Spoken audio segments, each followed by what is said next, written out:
ঈদের ছুটি শেষে আবারও কর্মস্থলে ফিরছেন দক্ষিণাঞ্চলের মানুষ। তাই বরিশাল, পটুয়াখালী, ঝালকাঠি, পিরোজপুর সহ বিভিন্ন জেলা থেকে ঢাকামুখী মানুষের ঢল নেমেছে বাস ও লঞ্চ ঘাটে। যাত্রা নিরাপদ ও নির্বিঘ্ন করতে তৎপর রয়েছে প্রশাসন। এসএলটি তুহিনের প্রতিবেদন, জানাচ্ছেন আফরিন পপি। ঈদুল আজহার টানা 10 দিনের ছুটি শেষে আবারও কর্মস্থলে ফেরার তাগিদে বরিশাল ও আশেপাশের জেলা থেকে ঢাকামুখী মানুষের ঢল নেমেছে সড়ক ও নৌপথে। সকাল থেকে গভীর রাত পর্যন্ত বরিশালের কেন্দ্রীয় Nathullabad bus terminal, Rupatali bus counter এবং নদীবন্দর এলাকায় ভিড় বেড়েছে ঢাকামুখী মানুষের। এখন স্কুল কলেজ খুলে যাচ্ছে, তাই ঢাকায় ফিরে যাচ্ছি। যতই কষ্ট হোক, তারপরে এটা আনন্দজনক। কর্মসংস্থানে ফিরতে হবে, তো এখন আমরা আবার ঢাকার দিকেই রওনা দিচ্ছি। কর্মস্থলে ফিরে যেতে হবে, 2 দিন আগেই যাচ্ছি, বাসাতে যাব। যাত্রীর চাপ সামাল দিতে বাড়ানো হয়েছে অতিরিক্ত ট্রিপ, তবে অতিরিক্ত ভাড়া আদায়ের অভিযোগও পাওয়া গেছে।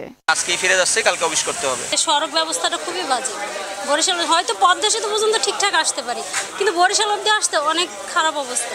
একই চিত্র বরিশাল নদী বন্দরেও। অতিরিক্ত যাত্রী বোঝাইয়ের কারণে লঞ্চের ডেকে মানুষের হুড়োহুড়ি চোখে পড়ার মতো। নদী বন্দরে যাত্রীদের নিরাপত্তায় সার্বক্ষণিক দায়িত্ব পালন করছেন নৌ পুলিশ। এইবারকার ঈদুল আজহাটা একটু যেহেতু লম্বা ছুটি, মানুষজন ওইভাবে আস্তে ধীরে আসলে নামতেছে। খুব চাপ ওইরকম নাই, তবে মানুষজন আসা যাওয়া করতেছে। তারা আল্লাহর মধ্যে এরকম কোনো অসুবিধা বোধ করতেছি না। বাংলাদেশ নৌ পুলিশের পক্ষ থেকে বিশেষ পুলিশি নিরাপত্তার ব্যবস্থা করা হয়েছে।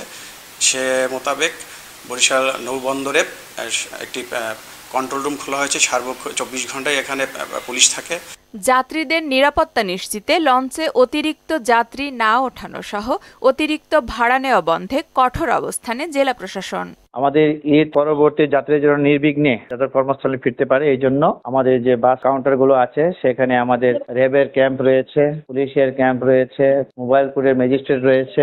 যদি কোনো অতিরিক্ত ভাড়া নেয়, তারা যদি স্পেসিফিক প্রমাণ সহ অভিযোগ দাখিল করতে পারে, তাহলে তার আইনের ব্যবস্থা গ্রহণ করা হচ্ছে। ঈদের আনন্দ শেষে কর্মস্থলমুখী মানুষের পদচারণায় সরব হয়ে উঠেছে বরিশালের লঞ্চঘাট ও বাস টার্মিনালগুলো। আফরিন পপি, মোহনা সংবাদ।